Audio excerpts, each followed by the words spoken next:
이재명 더불어민주당 대표는 6일 윤석열 대통령에 대한 체포영장이 집행되지 못한 상황을 언급하며 최상목 대통령 직무대행의 질서 파괴 및 내란 행위에 대해 책임을 물어야 하지 않겠냐는 생각이 든다고 말했다. 이 대표는 이날 국회에서 열린 의원총회에서 윤 대통령 체포 문제와 관련해 이해하기 어려운 일들이 벌어지고 있다며 이같이 밝혔다. 최 대행이 경호처에 윤 대통령 체포 영장 집행을 협조하라는 지시를 내리지 않은 점을 내란 행위로 규정하고 직무유기 혐의 등으로 고발을 검토하겠다는 것이다. 그는 사태를 해결할 책임이 있는 대통령 직무대행이 오히려 질서 유지가 아닌 질서 파괴 행위를 하고 있다며 법원의 적법한 영장에 따른 체포 집행을 경호처가 무력을 동원해 저지하고 있는데 이를 막아야 할 직무대행이 오히려 이를 지지하고 지원하는 것 아닌가 의심이 든다고 지적했다. 이어 예를 들어 경호처가 불법적으로 법원의 영장 집행을 방해한다면 경호처장에 대한 직위해제나 해임 조치가 당연하다며 여러 차례 경호처의 불법 행위를 중단하라고 지시하라고 요구했지만 이를 무시하고 있다고 말했다. 또한 그는 이는 질서를 무너뜨리며 사적 이익을 추구하는 또 다른 내란 행위라며 대통령 직무대행의 질서 파괴 및 내란 행위에 대해 책임을 묻는 것이 필요하지 않을까 심각하게 고민하게 된다고 강조했다. 더불어민주당은 3일 고위공직자범죄수사처, 공수처, 가 윤석열 대통령 체포영장을 집행한 것과 관련해 국민의 불안과 국가적 혼란을 해소하려면 신속한 체포가 필요하며 구속도 불가피하다고 밝혔다.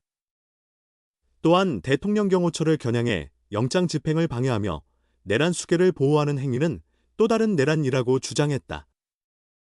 민주당 박찬대 원내대표는 이날 당 최고위원회의에서 윤석열 대통령은 마지막 순간까지 국가를 혼란에 빠뜨리지 말고 체포영장 집행에 순순히 응하라며 경호처장, 경호차장, 수도방위사령부 관계자들에게도 경고한다.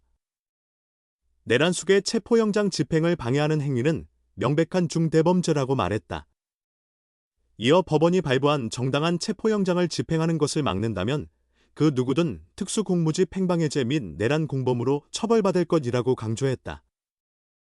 전현희 최고위원은 내란 수괴인 윤석열 대통령은 극우 지지층을 향한 선동을 멈추고 체포영장 집행에 적극 협조하라며 대통령 경호처는 더 이상 특수공무집 행방해에 해당하는 불법 행위를 저지르지 말아야 한다. 상관의 불법 지시에 따르는 범법자가 되지 말라고 경고했다. 한준호 최고위원은 경장 발부 후 집행은 원칙이라는 공수처의 입장이 매우 합리적이라고 했으며 김병주 최고위원은 경호처의 행위는 내란이라고 비판했다. 민주당은 최상목 대통령 권한대행 부총리에게 대통령 경호처와 대통령 비서실을 비롯한 모든 국가기관이 영장 집행에 협력하도록 지시하라고 요구했다. 김성애 대변인은 이 같은 입장을 밝히며 대통령 경호처는 내란 수괴 피의자의 개인 병력이 아님을 명심하고 경호처장은 부하들에게 정당한 영장 집행을 방해하는 어떠한 부당한 명령도 내리지 말라고 촉구했다. 노종면 원내대변인은 군 병력까지 동원한 영장 집행 방해는 명백한 제2의 내란이라며 최권한대행은 즉시 군과 경호처에 체포영장 집행에 협조하라는 지시를 내려야 한다고 주장했다. 이재명 대표는 이날 최고위 회의에서 법은 누구에게나 평등하다. 예측 가능한 사회가 경제를 살린다며 어느 개인의 고집이나 특정 집단의 이익을 위해 전체가 희생되어서는 안 된다고 말했다.